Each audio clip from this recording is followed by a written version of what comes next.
When most of us make a money move, we seem to think that we are just moving money, meaning only the money moves, right? I mean, after all, you spend money, you save money, you borrow money, you invest money, and that's where the story ends, right? But I don't think that's true. You see, when money moves, it never only affects your bank account. Money has a way of spilling over into other areas of our lives. It affects our emotions, it affects our relationships and our health. It even affects our peace of mind. In other words, financial decisions are rarely ever just financial decisions. To prove that, let me run a thought experiment to show you what I mean. Imagine you come to me and you ask to borrow 20,000 rand because you are expecting a payment from a particular client at the end of the month. Since I know you and obviously trust you, I agree and lend you the money. Month end arrives, but for whatever reason, the client doesn't pay, which means you won't be able to pay me back as promised. Now, because you don't want to pass your problem on to me and you don't want to disappoint me, you decide to make another plan. You tell yourself that you'll sort it out. And because you're hoping to fix the situation soon, you don't inform me what's happening. There's no update from your end. A few days later, a friend invites you to a fancy restaurant in Umhlanga or let's say Sandton, right? Everything is paid for. You simply just need to come through. And you obviously agree, right? When you get there, you're not disappointed. The food is great, the atmosphere is amazing, and the conversation just flowing. Being the storyteller that you are, you begin sharing a hilarious story with everyone at the table. And you're just about to deliver the punchline of the story. Then you look up and you see me walking through the door. What do you think happens?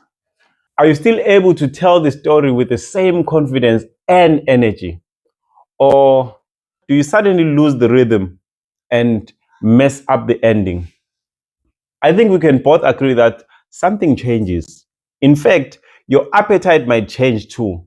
The food that tasted amazing a few moments ago may no longer seem quite as enjoyable. Why? Because your mind is no longer fully present at the table. It's now occupied with thoughts about the money you owe me. What I've just demonstrated is that a financial decision has now affected more than just your finances. It's affecting you mentally, it's affecting you emotionally, it may even affect you physically. And what do you think happens to our relationship? That may also be affected as well. The trust we once had may be weakened, all because of a financial decision. You see, this is what many people fail to realize. Money moves are never just money moves. They have a ripple effect. They reach into other areas of our lives and they influence them as well. Proverbs 4 verse 7 says, wisdom is the principal thing. Therefore, get wisdom.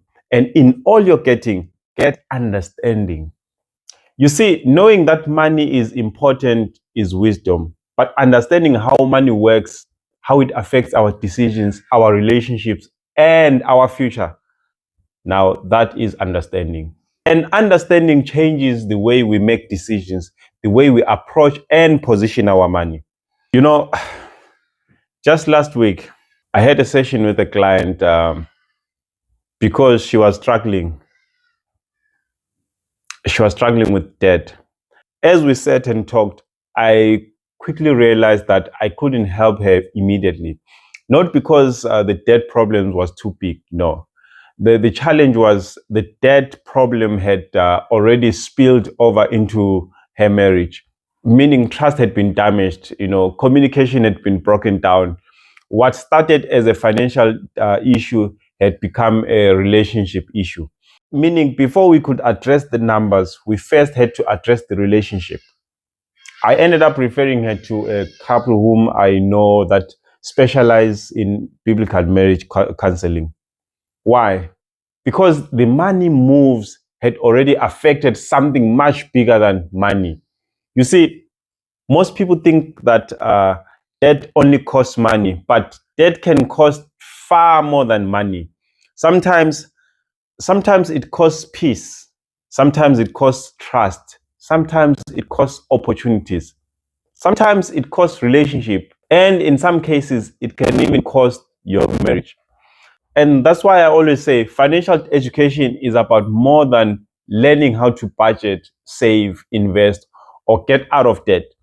It's about understanding the consequences that come with our financial decisions, because every financial decision creates an outcome. Some outcomes bring freedom, others create pressure.